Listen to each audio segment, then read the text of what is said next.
So today I have another MOC breakdown video for you guys.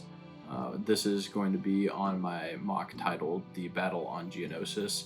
It features an ATTE attacking a homing spider droid with a couple of super battle droids, some B1 droids on the Separatist side, and then some Phase 1 clones with a clone commander and Kit Fisto on the other side with the ATTE.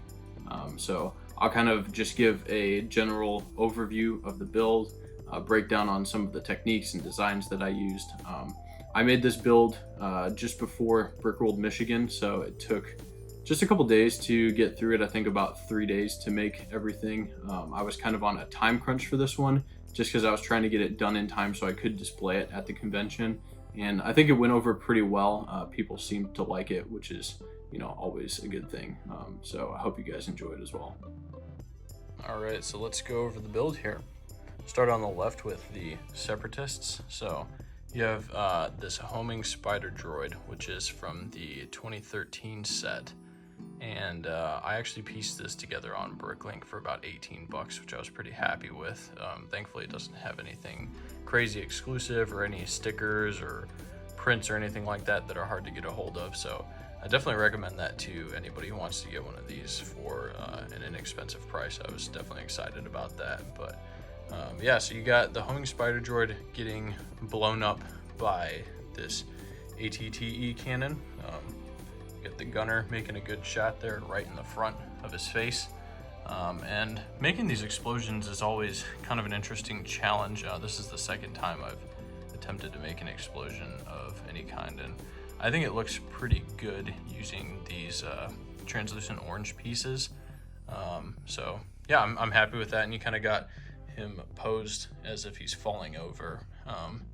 So moving down to the ground level here, kind of talk about the terrain a little bit. I really didn't have much dark orange when I started this project, and so I made a couple Bricklink orders and got some things together and began building this. And I was trying to finish this in time for Brickworld, Michigan, so I had a pretty tight deadline. I would have liked to have incorporated some medium nougat into the build to give some color variation in the terrain. I think that would have looked good, but I just really didn't have time for that stuff to arrive before I had to start building this and get it done. So I built this over the course of just a weekend. So it was a pretty quick deal, but for the amount of time I spent on it, I think I'm pretty happy with it. But yeah, I came up with these kind of Geonosian pillar looking designs using some wedges and some snot techniques. And then, so you can see I've got one of that design in the back there, and then another one of a similar type of design on the right. It's just kind of like the top half of the one that you saw on the left there. And then I went for a different type of design for this one. I ended up running out of slopes, so I had to get creative and come up with a new idea. The other thing that was kind of difficult with this was I was running out of pieces. I didn't realize I was going to have to make this MOC as big as I made it, and so I started running out of tiles and plates towards the end, and I barely managed to pull everything together, but I'm glad that I did.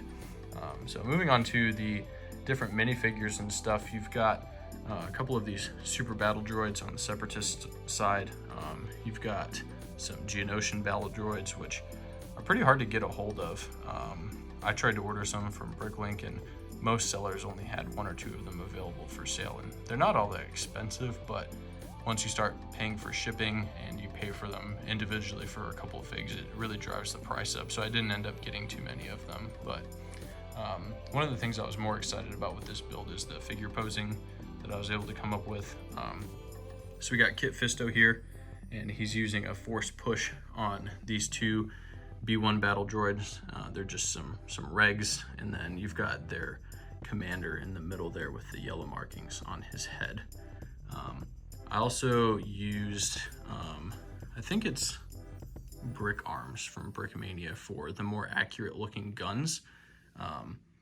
I really like them a lot. They're very detailed, and I was pretty happy with how they looked, especially compared to the regular guns. I just think they look so much better than what LEGO puts out. So I was pretty excited to use those in this build.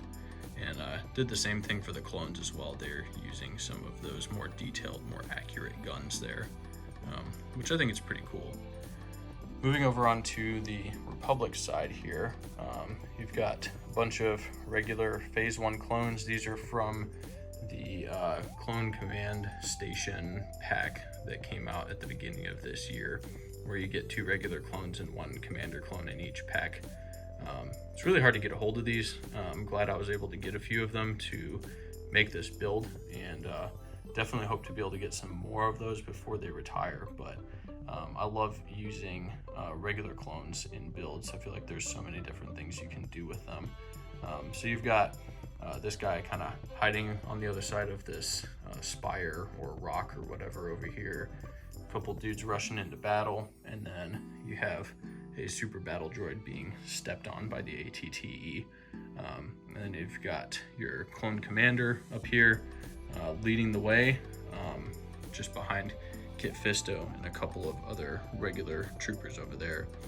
You got a man down on the ground here, and then inside the ATTE, we've got a regular clone who's piloting that, and then also have a clone gunner, Phase 1 clone gunner, which is an older one, but I really like the design of this clone, and thankfully it's not too expensive, so I was pretty happy to be able to include him here.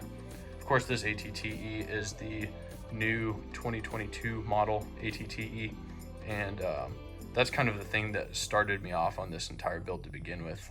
As soon as I built this set, I knew that I wanted to use it for a MOC, and I think incorporating it in a battle scene like this is really fun. And I definitely will be using an ATTE in future MOCs, especially because it's just such a cool vehicle. So yeah, and then in the back here, I elevated the terrain a little bit with some slopes and stuff, just to give some variation in the landscape. I would have really loved to be able to do more of that, but again, I was kind of constrained by time and piece amount. And then, yeah, I went for a more simple black border to go around this, just to kind of tie everything together. All right, so that's going to do it for today's video. Thank you so much for watching. If you enjoyed today's video, just go ahead and drop a like down below, and subscribe if you haven't already, to keep seeing more of this kind of content in the future. If you guys have other types of videos you'd like to see from me, just drop some suggestions down in the comments. I'll take a look at them and consider some of them. So thanks so much for watching, and have a good one.